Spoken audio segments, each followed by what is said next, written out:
কৃতজ্ঞতা জানাই, শ্রদ্ধাযুক্ত প্রণাম নিবেদন জানাই আপনাদের সকলের প্রাণ প্রিয় মানুষ বলতে পারবো না, কারণ মানুষের মাঝে দিয়ে যায় যারা দেবতার পরিচয়, মানুষ তারা তো নয়। হরি বল। আজকে আপনাদের সকলকে একত্রিত করতে পেরেছেন যিনি, তিনি আমাদের কীর্তন জগতের নক্ষত্র। হরি বল। জাহাজ। হরি বল। যার অমৃত বাণী, অমৃত কথা, বৈষ্ণব পদাবলী আপনারা দীর্ঘদিন শুনে এসেছেন। আমরা ছোট থেকে যার কথা শুনেছি, যার কীর্তন শুনেছি, আমার বাবারও খুব কাছের মানুষ, আমার জেঠুমণি,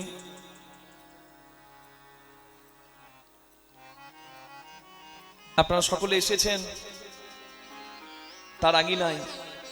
আপনাদেরও ভাগ্য, আর আমি আসতে পেরেছি অধম, আমারও খুব ভাগ্য। সেই বীরভূমের মাটি থেকে এখানে এসেছি আমার নিতাই গৌড়ের চরণ আশ্রয় করে আপনাদেরকে একটু আমার ভগবানের কথা, গৌর কথা, কৃষ্ণ কথা আস্বাদন করাবো বলে। হরি বল। আমাকে এই স্থানটি দিয়েছেন যিনি, তাকে কৃতজ্ঞতা জানাই, তাকে প্রণাম জানাই। ভগবানের কাছে প্রার্থনা করি তার শরীরটি যেন সুস্থ থাকে, নীরোগ হয়ে তিনি যেন এখনো বহুদিন ভক্তদেরকে কীর্তন গান শুনিয়ে যেতে পারেন, তার শরীরটি যেন ভালো থাকে, এবং আপনারা যেন বারবার এই আনন্দ উৎসবে প্রত্যেক বৎসর অংশগ্রহণ করতে পারেন। নিতাই গৌর প্রেমানন্দে হরি হরি বল। হরি বল। পয়সা কমল কমলেন পয়সা কমলেন বিভাতি সর, শশী নাচ নিশা নিশায়াচ শশী, শশী না নিশায়াচ বিভাতি নব, কবি নাচ বিভু, বিভু নাচ কবি, কবি না বিভু নাচ বিভাতি সদ। হরি বল।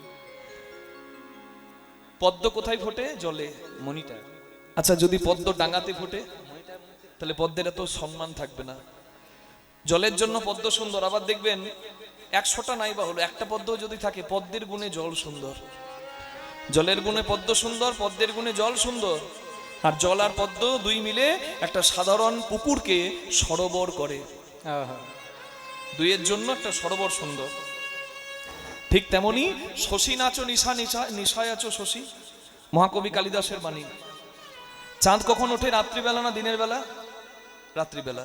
দিনে কি চাঁদ থাকে না? দিনেও চাঁদ থাকে, কিন্তু সূর্যের এত তেজ, চাঁদের প্রকাশ আমরা দেখতে পাই না। চাঁদ সুন্দর হয় অন্ধকারে, তাহলে অন্ধকারের জন্য চাঁদ সুন্দর। আবার পূর্ণিমার চাঁদ নাই বা হলো একটা প্রতিপদের চাঁদও যদি আকাশে উঠে থাকে, চাঁদের জন্য অন্ধকার সুন্দর। চাঁদের জন্য অন্ধকার সুন্দর, অন্ধকারের জন্য চাঁদ সুন্দর। আর চাঁদ আর অন্ধকার দুইজন মিলে একটা তারামণ্ডলকে সুন্দর করে, বিভাতি নভ।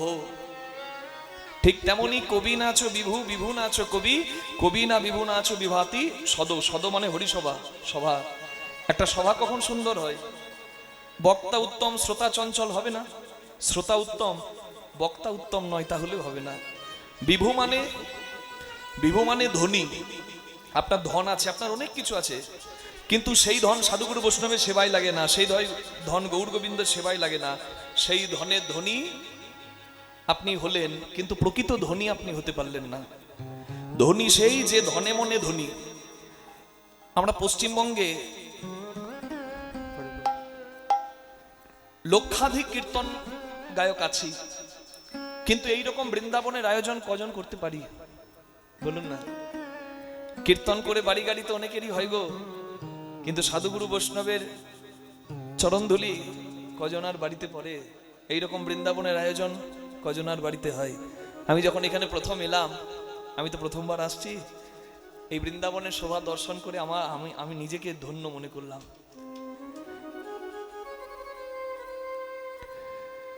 বৈষ্ণবীয় আচরণ না হলে, ভক্ত হরিভক্ত না হলে কি কখনো তার মুখের হরি কথা সুন্দর লাগে? এমনি এমনি সারা বিশ্ব মোহিত হয়েছে এতদিন। হ্যাঁ, এই বয়সেও এই রকম আকর্ষণ আমার মনে হয় না আর কোনো অন্য কীর্তনিয়ার আছে। নিতাই গৌর হরি বল। আমি খুব ভুল বলছি নাকি? বাবার তো আমি বয়স জিজ্ঞাসা করেছিলাম, বলে বাবা অনেকদিন আগেই শুনেছিলাম নাকি 75 হয়ে গেছে প্রায়। চিন্তা করতে পারেন, হরি বল। আমার বাবার 65 বছর, তো 75 বছরের বাবা, এই বয়সে এত আকর্ষণ, এত মানুষের চাহিদা, আমার মনে হয় না অন্য কোনো কীর্তনই আর আজ পর্যন্ত ছিল। আমার জীবনকালে আমি দেখিনি, আমি বাবাকেই দেখলাম, আর তাকে দেখি আর যত দেখি তত অবাক হয়ে যাই।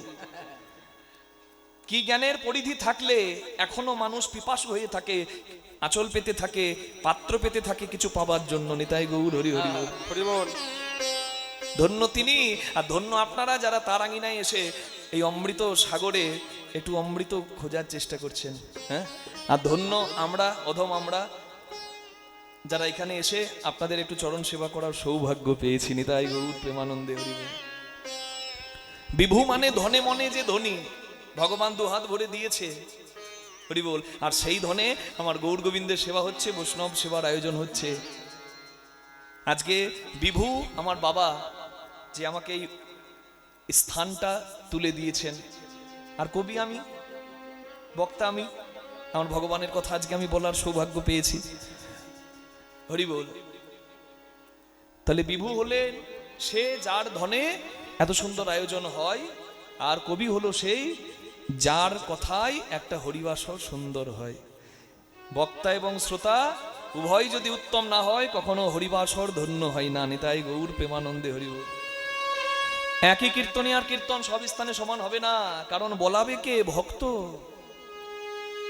আমাদের তো কোনো যাত্রাপালা মুখস্থ নয়, যেদিন গোবিন্দ কৃপা করে যেটুকু বলায় সেদিন সেইটুকুই হয়।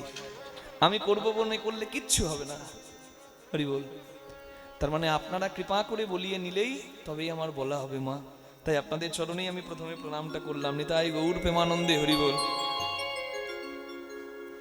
পতিত পাবন কলিযুগ পাবন অবতার শ্রী চৈতন্য মহাপ্রভু সমস্ত ভেদাভেদ ঘুচিয়ে মানুষকে এক জায়গায় আনলেন যিনি, অচৈতন্য হৃদয়ে চৈতন্য দাতা যিনি, তিনি হচ্ছেন শ্রী চৈতন্য। সেই চৈতন্য মহাপ্রভুর আশীর্বাদ ধন্য আমরা যারা এই হরিনামের আসরে এসেছি। বিশ্ব গৌর রসমগ্ন, সারা বিশ্ব ডুবে গেল, হরি বল। তথাপি যদি কেউ বঞ্চিত হয়ে থাকে এই কলিকালে, কেউ যদি নিতাই গৌরের কৃপা থেকে বঞ্চিত হয়, তার থেকে হতভাগার দ্বিতীয় কেউ নাই। এই সোনার ভারতে, সোনার বাংলায় জন্ম নিয়ে কেউ যদি নিতাই গৌরাঙ্গ চরণ আশ্রয় না করতে পারে, সে বড় বঞ্চিত, হরি বল। যে গৌরাঙ্গ মহাপ্রভুর কথা আপনারা শুনলেন, সেই গৌরাঙ্গ মহাপ্রভু হরিনামের খেলা খেলছেন সুরধনী গঙ্গার তীরে। মহাজন বলছেন পতিত পাবনীর তীরে পতিত পাবন দাঁড়িয়ে আছে। ওগো ভাগ্যবতী নদিয়াবাসী, নদিয়ার রমণী, ওগো ভাগ্যবান নদিয়ার ভক্তগণ, চৈতন্য মহাপ্রভু দুহাত তুলে আছেন কৃপা করার জন্য।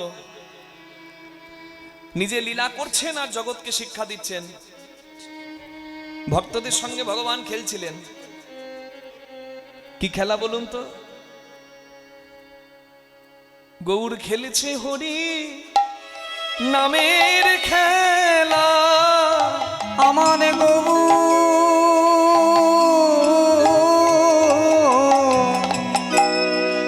গৌর খেলেছে হরি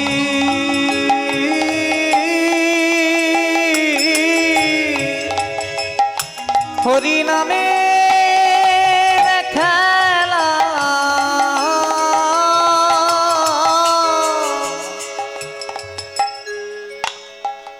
হরি নামের খেলা। জগতে কি খেলার অভাব আছে মা? কত খেলা দেখি, ক্রিকেট আছে, ফুটবল আছে, লুডো আছে, নাকি কাবাডি আছে, কিন্তু চৈতন্য মহাপ্রভু আজকে হরিনামের খেলা খেলাচ্ছেন কেন জানেন? কারণ জগতে খেলার একটা গুণ হচ্ছে, খেলাতে যে জয়ী হয় তার বড় আনন্দ হয়, কিন্তু যে হেরে যায় তার বড় কষ্ট হয় মা। চৈতন্য মহাপ্রভু তিনি এমন খেলা দিলেন যে খেলাতে কেউ হারবে না। এই খেলায় কেউ হারে না, সবাই যেতে। এই খেলা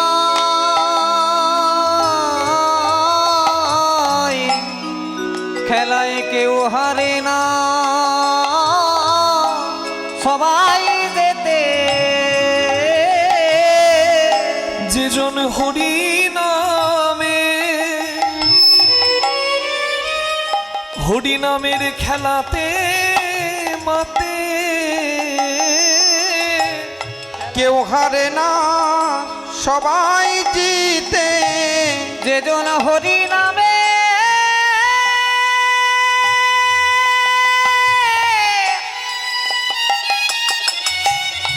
হরি নামে খেলা মাতে, খেলায় কেউ হারে না সবাই যেতে। এ খেলায় হার জিত নাই, কেউ হারবে না, সবাই জিতবে। আর জগতে কোনো খেলায় যা হয় না তাই খেলাতে হয়। খেলতে কার না ভালো লাগে? এই বাচ্চা বাচ্চা ছেলেগুলো দেখবেন হরিবাসরে ছুটে বেড়ায়। খেলার বিশুদ্ধ আনন্দটা ওরা জানে, আমরা জানি না। আমরা অনেক খেলা খেলি। ক্রিকেট খেলতে গেলে 11 জন লাগবে, ব্যাট লাগবে, বল লাগবে, উইকেট লাগবে। ফুটবল খেলতে গেলেও তাই, গ্লাভস লাগবে, বুট লাগবে, ফুটবল লাগবে, 11 জন লাগবে। কিন্তু হরিনামের খেলা যদি 1 লক্ষ মানুষ এক জায়গায় এসে দাঁড়িয়ে যায় তারাও খেলবে। যদি তোমার খেলার সঙ্গী কেউ না থাকে, একা তুমি ঘরের কোণে বসে থাকো, তুমি একাও খেলতে পারবে। এই খেলা হচ্ছে হরিনামের খেলা। এই হরিনামের খেলায় সবাইকে মাতিয়ে দিলেন। আর এই খেলাতে কেউ যদি মারতে পারে, জগতে কোথাও যা হয় না তা হরিনামের খেলায় হয় মা। তাই তো বাবা রাঙ্গিনায় আজকে এই হরিনামের খেলায় মাতবেন বলে আপনারা সবাই এসেছেন। এই হরিনামের খেলাতে যদি কেউ মাতে, তার বাহ্যিক স্মৃতি শূন্য হয়। এই পার্থিব জগতে ছোট বড় তুচ্ছ ভেদাভেদ তার দূর হয়ে যায়। এই হরিনামের খেলায় বিভোর হয়ে জগতে পিতা ধরে তার পুত্রের চরণ, কত পিতা ধরে তার পুত্রের চরণ, তাদের দেহ স্মৃতি হয়ে বিস্মরণ, কত পিতা ধরে তার পুত্রের চরণ। আমি বলছি এই নামের খেলাতে মেতে গিয়ে না বাবা ছেলের চরণ ধরে। আপনারা বলবেন বাবা এ কখনো হয়? আচ্ছা, বাবা কখনো ছেলের পা ধরে? এটা হয়? হয়েছে মা। চৈতন্য মহাপ্রভুর পার্ষদ, তার নাম হচ্ছে শিবানন্দ সেন। তার ছোট্ট সন্তান 10 বছরের ছেলে পরমানন্দ সেন বাবার কাছে আবদার করেছিল, বাবা আজ তোমার জন্মদিন, জন্মদিনে ছেলেরা বাবা মায়ের কাছে আবদার করলে কিছু পায়। বলে বল বাবা তোর কি চাই? বলে আমি কিচ্ছু চাই না, আমি শুধু একবার গৌরাঙ্গ দর্শন করতে চাই। যে গৌরাঙ্গের কথা সবসময় তোমার মুখে শুনেছি, আমি সেই গৌর দেখব। বাবা বড় বিপদে পড়ে গেল, কারণ চৈতন্য মহাপ্রভু, গৌরাঙ্গ মহাপ্রভু তখন নবদ্বীপে ছিলেন না, তিনি ছিলেন নীলাচলে। চৈতন্য মহাপ্রভুর কাছে সন্তানকে নিয়ে গিয়ে চৈতন্য দর্শন করালেন। আর চৈতন্য মহাপ্রভুকে দেখলেন দুটি বাহু তুলে কীর্তন করতে সার্বভৌম ভট্টাচার্যের আঙিনায়। তখন ওই 10 বছরের ছেলে চৈতন্য মহাপ্রভুর চরণ আশ্রয় করে মহাপ্রভুর কৃপা দুগ্ধ পেয়ে তিনি পরবর্তীকালে হয়েছিলেন কবি কর্ণপুর। 100টা সংস্কৃত শ্লোকে দাঁড়িয়ে দাঁড়িয়ে আমার গৌরাঙ্গ মহাপ্রভুকে কৃষ্ণ কথা শুনিয়েছিলেন।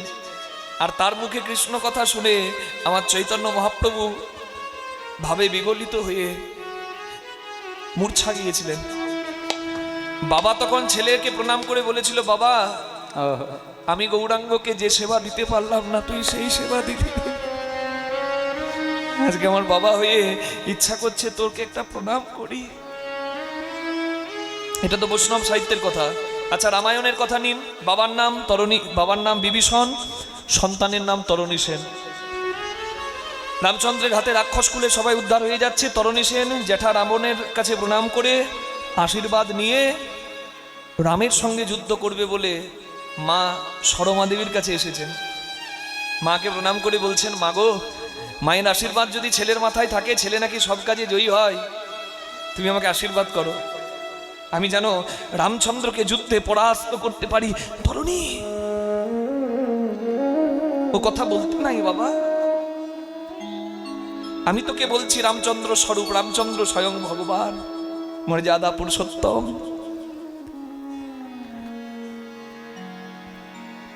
তুই যখন মনে মনে ঠিক করে নিয়েছিস যে তুই যুদ্ধ করতে যাবি, আমি তোর পথের কাঁটা হব না, তোর পথের বাধা হব না, তবে তুই যেখানে যাচ্ছিস সেইখানে যাওয়াটা তোর ধন্য হবে। আয় আমি তোকে নিজের হাতে আজকে শেষবারের মতো একবার সাজাই।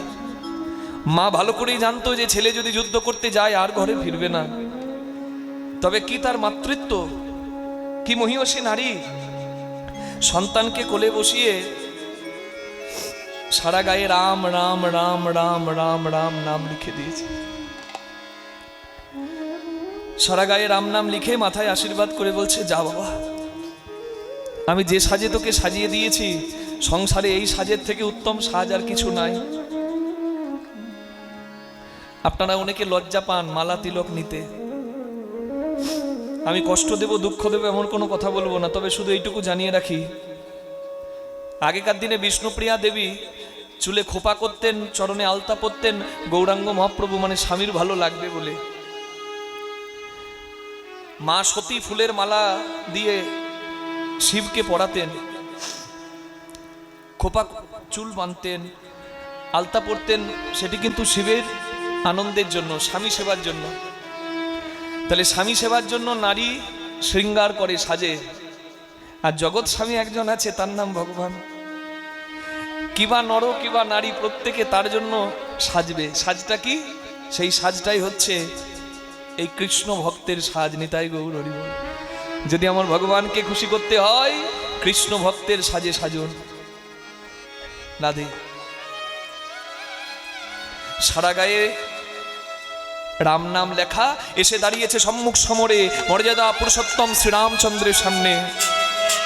রামচন্দ্র তরণী সেনকে দেখে বিভীষণকেই প্রশ্ন করছে, বিভীষণ, আহ কি সুন্দর একটা শিশু এসেছে আমার সঙ্গে, হ্যাঁ আমার সঙ্গে যুদ্ধ করবে বলে, কিন্তু আমার ওর সঙ্গে যুদ্ধ করার একটু ইচ্ছা নাই।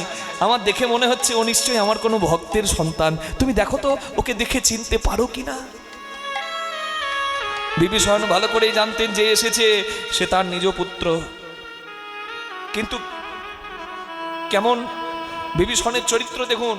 আজকালকার বাবারা শাক দিয়ে ছেলের মাছ ঢাকার মতো দোষ ঢাকে, কিন্তু তথাপি বিভীষণ নিজের সন্তানের থেকে নিজের কর্তব্য, নিজের ধর্মকে অনেক উচ্চ স্থানে রাখলেন। তথাপি বিভীষণকে আমরা বলি ঘরশত্রু বিভীষণ।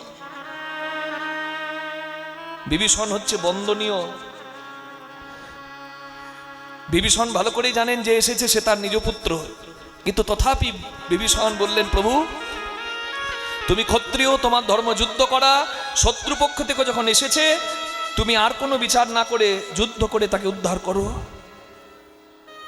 রামচন্দ্র যুদ্ধ করলেন, প্রবল পরাক্রমী তরণী সেন, কিন্তু মর্যাদা পুরুষোত্তম শ্রীরামচন্দ্রের থেকে শ্রেয় নয়। রামচন্দ্র ব্রহ্মাস্ত্র নিক্ষেপ করলেন তরণী সেনের দিকে, আর ওই ব্রহ্মাস্ত্র এসে শিশু তরণী সেনের মস্তক ছেদন করে দিল।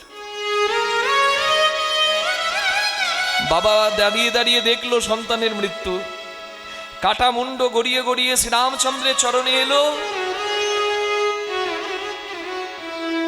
আর ওই কাটা মুন্ড মৃত্যুকালেও মাকে দেওয়া কথাটা মনে করে মরণকালে সেই মধুমাখা নাম করল, শ্রীরাম রাম রাম রাম রাম রাম, শ্রীরাম রাম রাম রাম রাম রাম, শ্রীরাম রাম রাম, শ্রীরাম রাম রাম।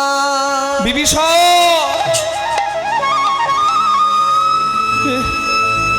তুমি আমাকে দিয়ে কি করালে? যে ছেলে মৃত্যুকালে আমার নাম করে কাঁদে, তুমি বললে সে নাকি শত্রু সন্তান। আমার বিশ্বাস, আমার দৃঢ় বিশ্বাস ও নিশ্চয়ই আমার কোনো ভক্তের সন্তান। তুমি ওর পরিচয়টা বলো, ও কে? জীবনের সব থেকে কষ্টের হচ্ছে সন্তান শোক। শ্রীবাসঙ্গনে হরিনাম আজও ধ্বনি হয়, ধ্বনিত হয়, এমনি এমনি সন্তানের মৃত্যু দেখেও হরিনাম বন্ধ করতে শ্রীবাস ঠাকুর দেয়নি। হরিনামকে ভালোবাসতে গেলে অনেক ত্যাগ স্বীকার করতে হয়। বিভীষণ এতক্ষণ পাথরের মতো হৃদয়টাকে করে রেখেছিল, সন্তানের মৃত্যু দেখলো, কিন্তু কাটামুন্ড শ্রীরামচন্দ্রের চরণে গেছে, আর মস্তকবিহীন নিথর দেহটা থরথর করে কাঁপতে কাঁপতে রক্তাক্ত দেহটা ধুলায় দূষরিত হয়ে যখন আস্তে আস্তে স্নিগ্ধ হয়ে গেল, শান্ত হয়ে গেল, বিভীষণ এক পা দুপা করে সন্তানের মৃতদেহটির কাছে গিয়ে সন্তানের চরণ দুটো নিজের মাথায় ঠেকিয়ে নিজের বুকে ধরে অঝোর দাদায় কাঁদতে লাগলো। তরুণী,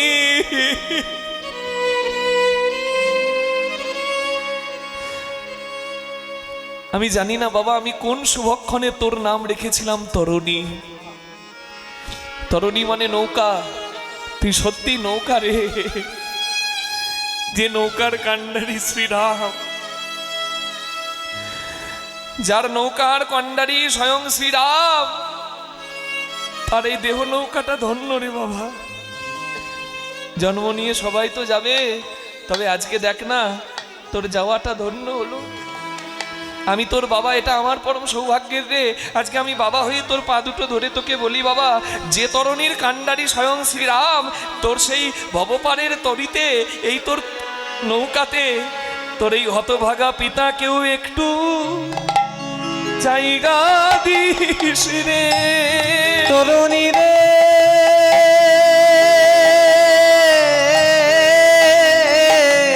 আরে তোরে পিতাকে একটু জায়গা দিস রে। আমি যেন ভব পারে যেতে পারি,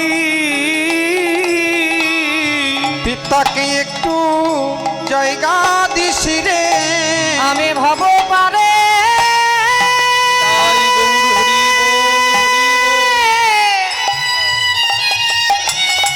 ভব পারে আমি যেন যেতে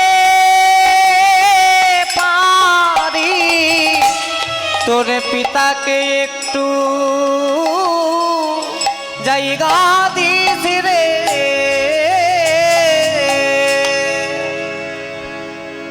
বাবা হয়ে সন্তানকে প্রণাম করলো কেন? ভক্তির জগতে, নামের জগতে সন্তান এগিয়ে গেছে। পিতা পুত্রের চরণ ধরে নামের জগতে, ভক্তির জগতে, অন্য কোথাও হবে না বাবা। চৈতন্য মহাপ্রভু ওই জন্য তো নামমুখী করলেন, বললেন এখানে এই তুচ্ছ ভেদাভেদ, কে ধনী কে দরিদ্র, কে ব্রাহ্মণ কে শূদ্র, আর কে মূর্খ আর কে পণ্ডিত, এইসব ভেদাভেদ ভুলে তোমাদের সর্বশ্রেষ্ঠ পরিচয় তোমরা কৃষ্ণদাস, এই পরিচয়টা মনে করে তোমরা এক জায়গায় এসো। তাই তো হরিনামের খেলা খেলছেন চৈতন্য মহাপ্রভু। খেলাটা একটু আলাদা। কি খেলা বলুন তো?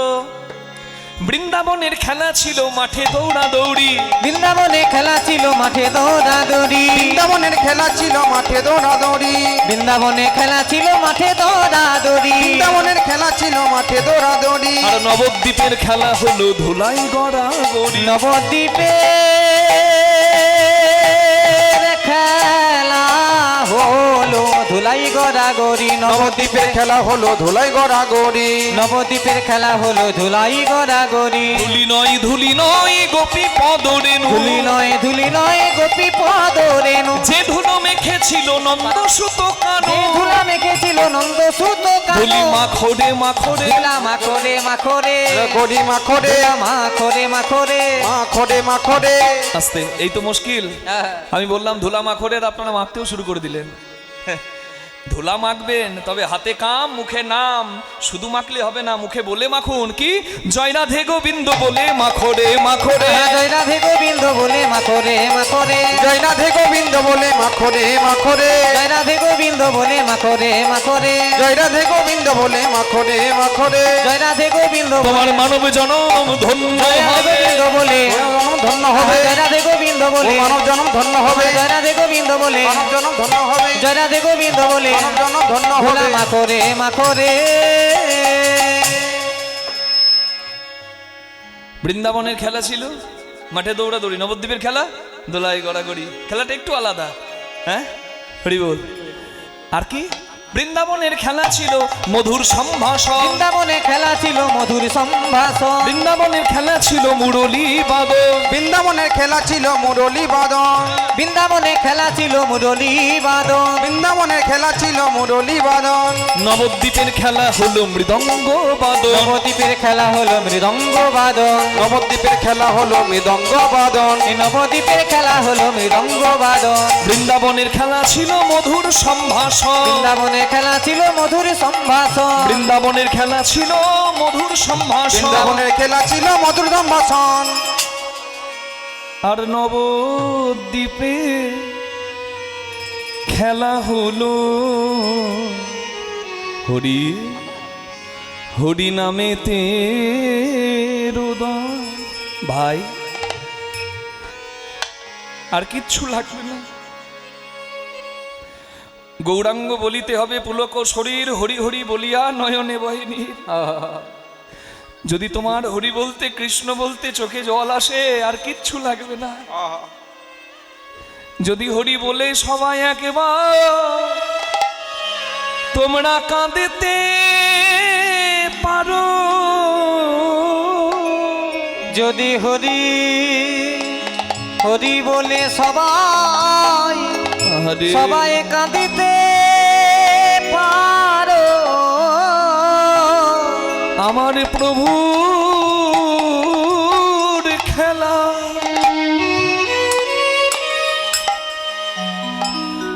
খেলার সাথী হবে। যদি হরি বলে কাঁদিতে পারো, ওগো এই তো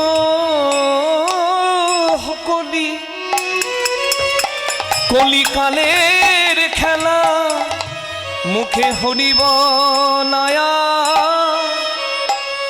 বাহু তোলা। এই তো হরি হরি বল। হরি নামের খেলা, মুখে হরি বলায়ার বাহু তোলা। এই তো হরি নামের খেলা, হে হরি বলায়ার বাহু তোলা, এই তো হলো নামের খেলা। নিতাই হরি বল, বলা বাহু তোলা, এই তো হলো নামের খেলা। হরি বলা বাহু তোলা, এই তো হলো নামের খেলা। যদি কেউ হরি হরি বলে কাঁদিতে পারো, সুরধ্বনির তীরে দাঁড়িয়ে চৈতন্য মহাপ্রভু দেখছেন পূর্বের সূর্য পশ্চিম আকাশে অস্ত যাচ্ছে। হরি বল। দিন শেষ, বয়স কারোর বাড়ে না বাবা, দিনের দিন বয়স কিন্তু কমে কমে আসছে। যার যতটুকু ছিল খাতায় একটা করে দিন মুছে যাচ্ছে, যেতে হবে সবাইকে। তাই সূর্যের অস্ত যাওয়া দেখে মানুষের জীবনের রবি, আয়ু রবি অস্ত যাওয়াকে তুলনা করে চৈতন্য মহাপ্রভু সকলকে শিক্ষা দিচ্ছেন। ওগো ভক্তবৃন্দ, তোমরা তাকিয়ে দেখো, সূর্য যেমন অস্ত যাচ্ছে তোমাদেরকেও মৃত্যুর কোলে ঢলে পড়তে হবে। সূর্য যেমন পশ্চিম আকাশে ঢলে পড়ে, তোমরাও ঢলে পড়বে। তাই যদি সব প্রশ্নের উত্তরটা না ঠিকঠাক দিতে পারো তাহলে উত্তর গোষ্ঠ তোমার সফল হবে না। নিতাই গৌর হরি বল। সব প্রশ্নের উত্তর যেখানে, সে তারই নাম হচ্ছে উত্তর গোষ্ঠ। হরি বল। আজকের কীর্তনটা একটা ছোট্ট বাচ্চাও শুনবে, আমার বৃদ্ধ বাবাও শুনবে, কারণ এটা সবারই গান। দুটি পালা, একটা আসার পালা একটা যাবার পালা। আসার পালা মিটে গেছে, আর কিছু করার নাই, যে যেখানে আসা চলে এসেছেন, বাকি আছে যাবার পালাটা। এই যাওয়াটা যেন সুন্দর হয়, ওই জন্যই আজকের কীর্তনটা শুনতে হয়। নিতাই গৌর হরি হরি হরি বল। না দে দিবায় বসান হেরি প্রভু গৃহেতে চলিলা,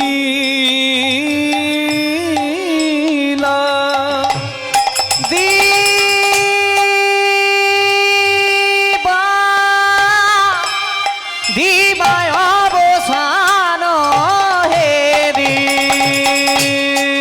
প্রভু আমার গৃহেতে চলি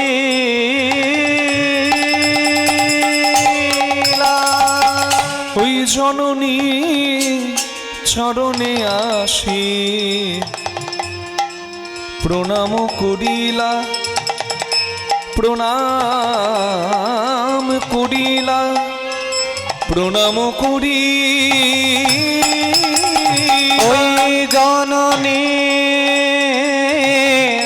চরণে আছি প্রণাম করিলা, প্রণাম করিলা, প্রণাম করিলা। সারাদিন খেলা খেলে সন্ধেবেলায় মায়ের কাছে এসে মা শচী ঠাকুরানীর চরণে প্রণাম করেছেন আমার চৈতন্য মহাপ্রভু। এটাই সন্তানের কর্তব্য। ছেলে পরীক্ষা দিতে যাচ্ছে, হ্যাঁ, বাবার পায়ে পা ঠেকে গেল, বাবাকে প্রণাম করছে না। বাবা বলছে, কিরে তুই পরীক্ষা দিতে যাবি, আমার পায়ে পা ঠেকে গেল, প্রণাম করলি না? বলে, বাবা তুমিও তো পরশুদিন ঠাকুমার পায়ে পা ঠিকলো, কই তুমি তো প্রণাম করলে না। হরি বল, তৈরি থাকুন। আপনি আচরি ধর্ম জীবেরে শেখায়, আপনি না করিলে ধর্ম শেখানো না যায়।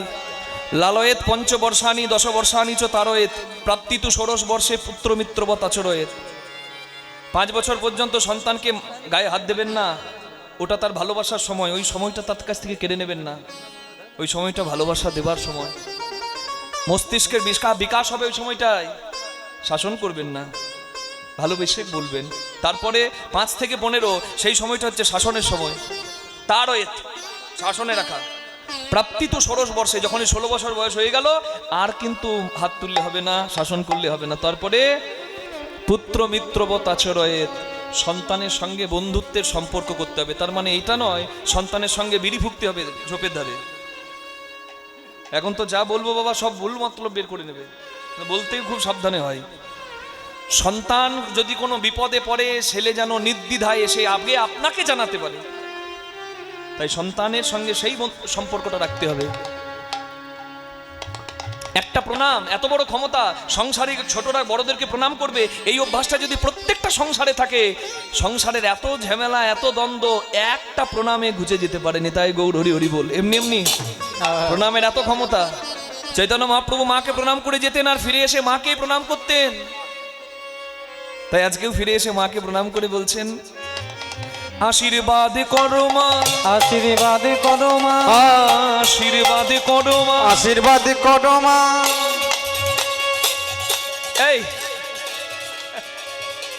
এই এক খেপা ছেলে, এই আমার এক খেপা ছেলে। হ্যাঁ, আরে সারাদিন ধেই ধেই করে হরিনাম করবে আর শেষে আমাকে প্রণাম করে বলবে আশীর্বাদ করো। না না, এখানে নয়, ওইখানে। সচিমা বলছে, অনিমাই তোকে আমি কি আশীর্বাদ করব? বলে, আমি কিচ্ছু চাই না মা, তুমি আমাকে এইটুকু আশীর্বাদ করো, যেন কৃষ্ণ বলে কাঁদতে পারি, আশীর্বাদ করো কৃষ্ণ বলে কাঁদতে পারি, আশীর্বাদ করো মা, কৃষ্ণ বলে কাঁদিতে পারি, আশীর্বাদ করো মা। গড়াগড়ি দিতে পারি, আশীর্বাদ করো মা, গড়াগড়ি দিতে পারি, আশীর্বাদ করো মা, গড়াগড়ি দিতে পারি, আশীর্বাদ করো মা। এই আশীর্বাদ তুমি আমাকে করো। সচিমা আশীর্বাদ করার জন্য যেই না চোখ খুলেছে, আর অমনি দেখছে সর্বনাশ।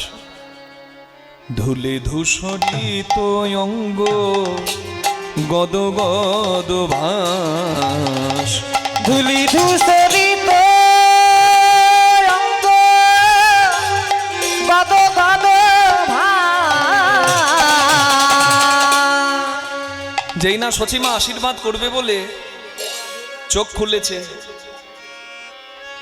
চৈতন্য মহাপ্রভু চলে গেলে, নিমাই চলে গেলে সচিমা চোখ বন্ধ করে দিত। নিমাই এসে মা বলে ডাকলে চোখ খুলতো। হ্যাঁ, আজকে নিমাইকে দেখবো বলে যেই না চোখ খুলেছে, আশীর্বাদ করতে গেছে, দেখে নিমাইয়ের সারা গায়ে ধুলো মাখা।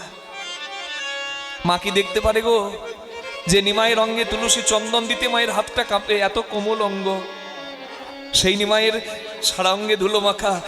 সচিমা চিৎকার করে বলছে, নিমাই, ও বাপ নিমাই, কে ধুলা দিয়েছে? বল বল, কে বা ধুলা দিয়েছে? কে বা ধুলা দিয়েছে? কে বা ধুলা দিয়েছে? আমার কাঁচা সোনার অঙ্গে বলো কে ধুলা দিয়েছে? কাঁচা সোনার অঙ্গে বলো কে বা ধুলা দিয়েছে? কাঁচা সোনা অঙ্গে বলো কে ধুলা দিয়েছে? না না না, আমি আর যেতে দেব না, না না আর যেতে দেব না, আমি আর যেতে দেব না, আর যেতে দেব না, সংকীর্তনে বিশ্বম্ভরে আর যেতে দেব না, সংকীর্তন বিশ্বম্ভরে আর যেতে দেব না, রাখবো মোরাঙ্গিনার মাঝে আর যেতে দেব না। রাখবো আঙিনার মাঝে আর যেতে দেব না। নরহরি, অবিরাম, গৌরী দাস, বাবা তোরা কে আমার এমন করে নিমাইকে ধুলো মাখালি রে? আমার নিমায়ের রঙে তুলসী চন্দন দিতে আমার হাত কাঁপে, আর তোরা ধুলো মাখিয়ে এনেছিস। এই জন্য তোদের সঙ্গে আমি হরিনাম করতে আমার নিমাইকে পাঠাই। নরহরি এসে বলে, মা তুমি ভাবলে কি করে তোমার নিমাইয়ের গায়ে আমরা ধুলো দেব? তোমার নিমাইয়ের রঙ্গ যে সাধনার অঙ্গ, ভজনের অঙ্গ। তোমার নিমাই আমাদের ভগবান, আমরা তার দাস। আমরা দাস হয়ে কি প্রভুর অঙ্গে ধুলো দিতে পারি? তুমি ভাবলে কি করে মাগো? তোমাকে তো বলা হয়নি তোমার নিমাই একটা খেলা শুরু করেছে যার নাম হরিনামের খেলা। সেই খেলাতে মানুষের হাতে ধরবে, মানুষের পায়ে ধরবে। যদি কেউ কাছে না আসে তার কাছে এগিয়ে গিয়ে বলবে, ভাই তুই পাশে দাঁড়িয়ে আছিস কেন? বলে, আমি ছোট জাত, আমি মেথর, তুমি তো ব্রাহ্মণ, এই রাস্তা দিয়ে যাবে, তাই আমি একটু পাশে দাঁড়িয়ে আছি ঠাকুর। আমার সোনার নিমাই গিয়ে বলে, ভাই তা তুই আমার কাছে থেকে দূরে যাচ্ছিস কেন? বলে, আমাকে ছুলে যদি তোমার জাত যায়। বলে, তোকে ছুলে আমার জাত যাবে? কই, আমাকে ছুঁয়ে তো তোর জাত যাচ্ছে না। হ্যাঁ, যে জাত ছুঁয়ে দিলে চলে যায়, আমি সেই জাত রাখতে চাই না ভাই। আই দুজনে মিলে কোলাকলি করি, তোরও জাত যাবে, আমারও জাত যাবে, আর দুজনের একটাই পরিচয় হবে, আমরা কৃষ্ণদাস, আমরা বৈষ্ণব। এই হরিনামে কখনো নেচেছে, আবার কখনো কানতে কানতে কৃষ্ণ কৃষ্ণ বলে ধুলাতে গড়াগড়ি দিয়েছে। ধুলায় আপনি মেখেছে, ধুলায় আপনি মেখেছে, আপনি মেখেছে, ধুলায় আপনি মেখেছে, সংকীর্তনে নেচে নেচে আপনি মেখেছে, সংকীর্তনে নেচে নেচে আপনি মেখেছে, সংকীর্তনে নেচে নেচে আপনি মেখেছে, সংকীর্তনে নেচে নেচে আপনি মেখেছে, ওই ধুলা মাখার স্বাদ হয়েছে আপনি মেখেছে, ধুলা মাখার স্বাদ হয়েছে আপনি ওই মেখেছে, ধুলা মাখার স্বাদ হয়েছে আপনি মেখেছে, ধুলে ধূসরিত অঙ্গ গদ গদ ভাস, ধুলি ধূসরিত অঙ্গ গদ গদ ভাস, তখন হে রাধা মোহন কহে, করো তো হিয়াস, করো তো হিয়াস, করো তো হিয়াস। এ রাধা মোহন কহে, করো তো হিয়া, করো তো হিয়া, করো তো হিয়া। এই পদাবলীটি যিনি গৌরচন্দ্রিকার পদাবলীটি যিনি রচনা করেছেন তিনি হচ্ছেন রাধা মোহন দাস ঠাকুর। তিনি বললেন, সচিমা তুমি তোমার নিমাইয়ের সারা অঙ্গের ধুলা ঝেড়ে দাও,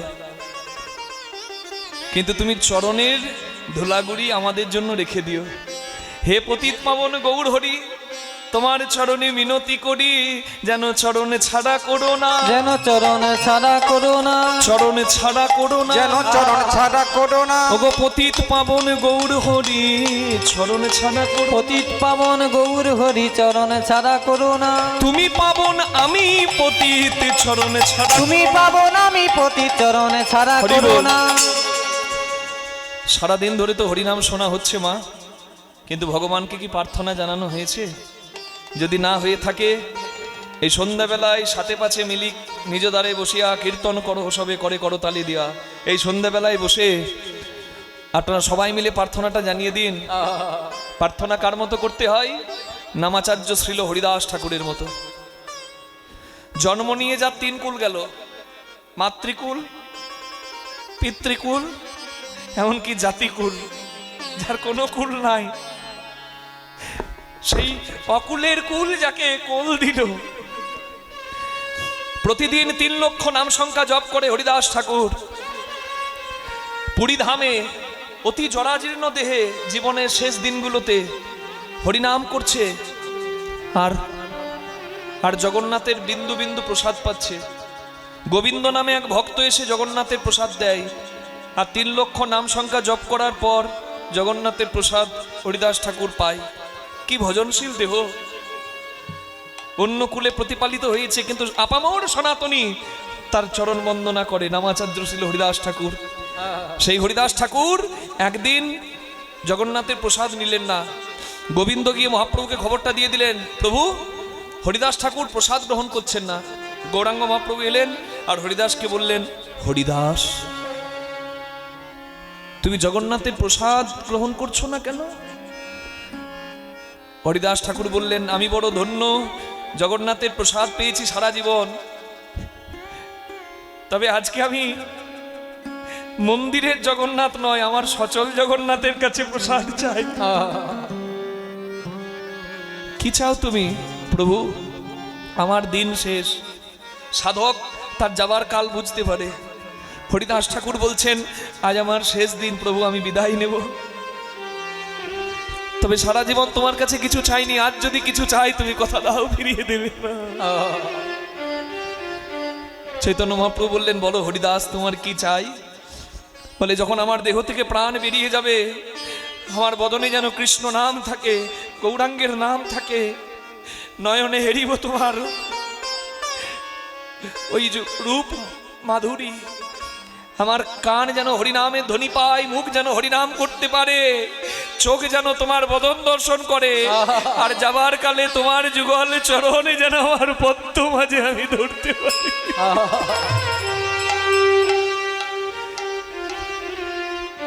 এর থেকে বড় প্রাপ্তি আর কি হতে পারে? এটাই হচ্ছে পাওনা।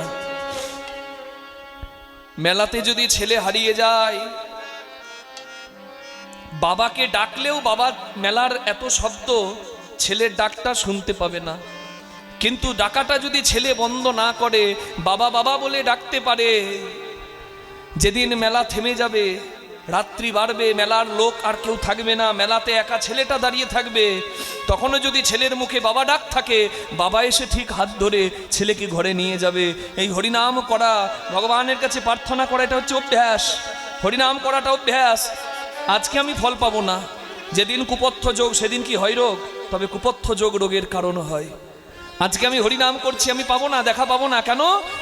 এই সংসারের মেলায় আমরা হরিনাম করছি, কিন্তু আমার ডাকটা ওই পর্যন্ত যাবে না, কেন? মায়াবদ্ধ ডাক। সংসারে অনেক যন্ত্রণা, অনেক শব্দ, তবে হরিনাম করাটা হচ্ছে অভ্যাস। এই অভ্যাসের গুণেই যাবার দিনে মুখেই নামটা আসবে।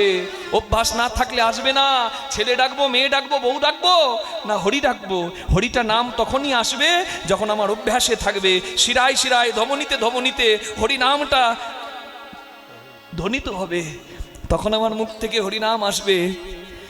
ছেলে মেলাতে হারিয়ে গিয়ে ডাকলে, মেলার সবকিছু থেমে গেলে যেমন বাবা এসে ঠিক হাত ধরে ঘরে নিয়ে যায়, এই ভবের মেলাতে আজ ডাকছি তবু দেখা নাই, তবে যেদিন 1 চামচ জল মুখে নেবার ক্ষমতা নাই, গালের পাশে পড়ে যায়, চোখের সামনে অন্ধকার, কানে কোনো শব্দ নাই, বুকে তীব্র জ্বালা, শুধু অপেক্ষা, তখনও যদি মুখে নামটা থাকে, সেই জগৎ পিতা এসে হাতটি ঠিক ধরে ঘরে নিয়ে যাবে। নিতাই গৌর হরি। তাই প্রার্থনা করুন, চরণ ছাড়া করো না, যেন চরণ ছাড়া করো না। ওগো পতিত পাবন গৌর হরি, চরণ ছাড়া করো না। পতিত পাবন গৌর হরি, চরণ ছাড়া করো না। তুমি পাবন আমি পতিত, চরণ ছাড়া করো তুমি না। পাবন আমি তুমি নাম ধরেছো পতিত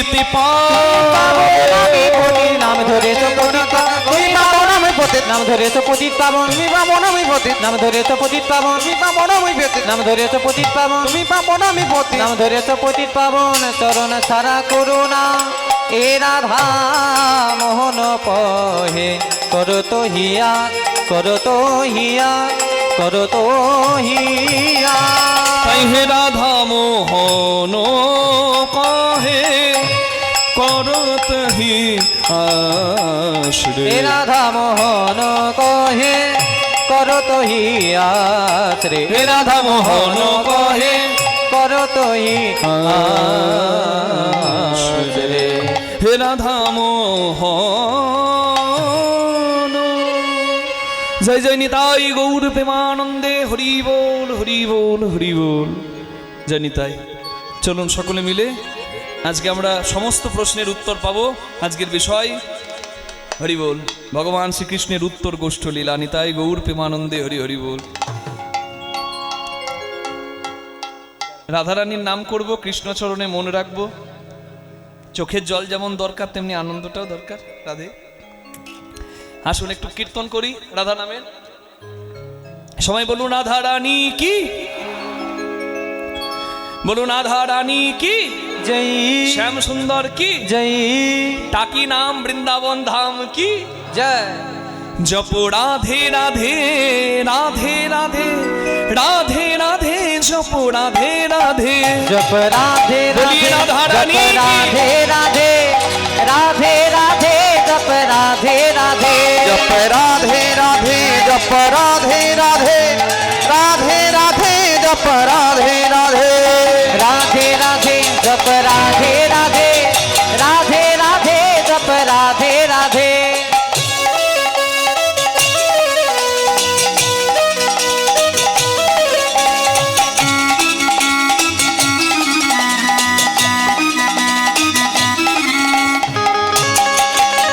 बोलिए राधा रानी की।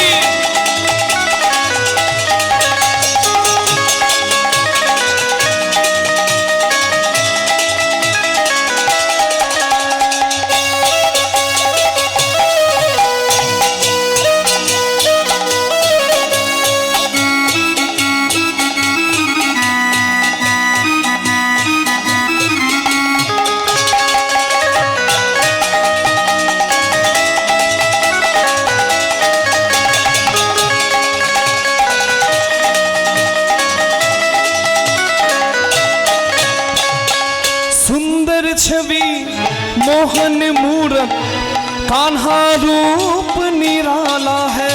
सुंदर छवि मोहन मूरत, कान्हा रूप निराला है। कजरारी नैनन वाला, श्याम बरामद वाला है। कजरारी नयन वाला, श्याम बरामती वाला है। राधा गौरी गौरी है, राधा गौरी गौरी है राधा गौरी गौरी है। सावला कान्हा लगे। राधे राधे, जप राधे राधे, राधे राधे, जप राधे राधे, जप राधे राधे जप राधे राधे राधे राधे जप राधे राधे।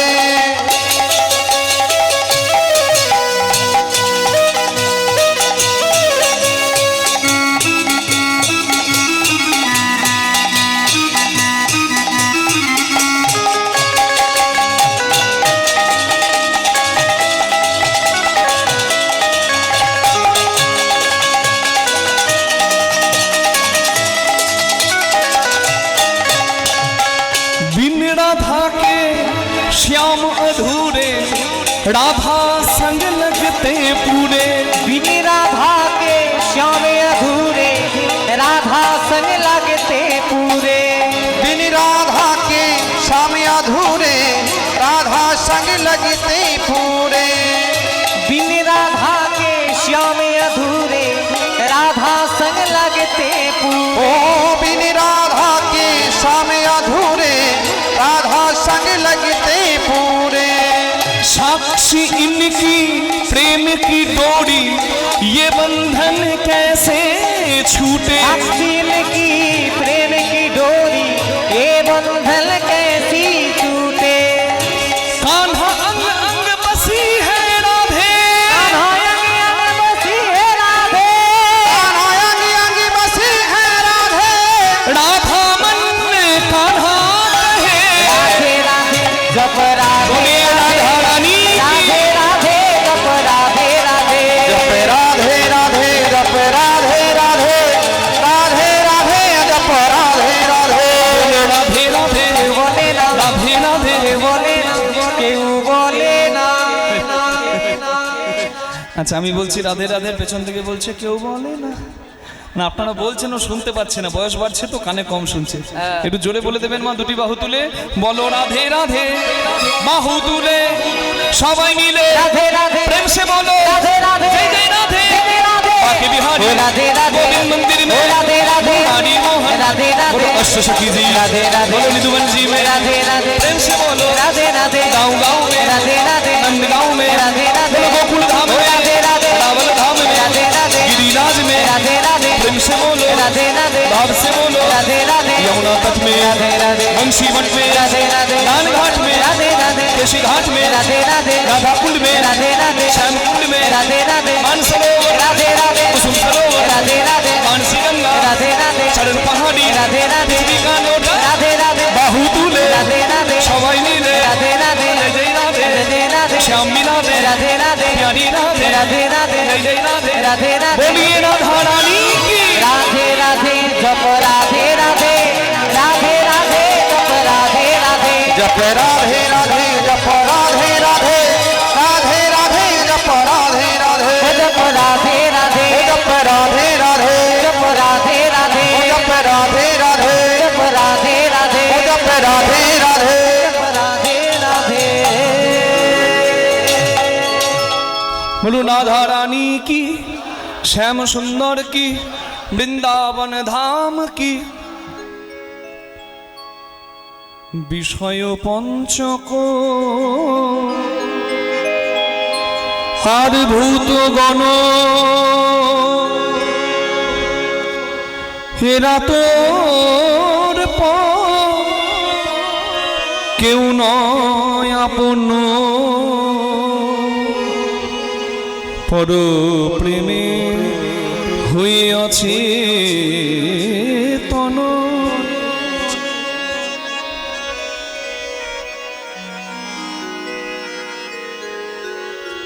ভুলিস কেন আপন জনে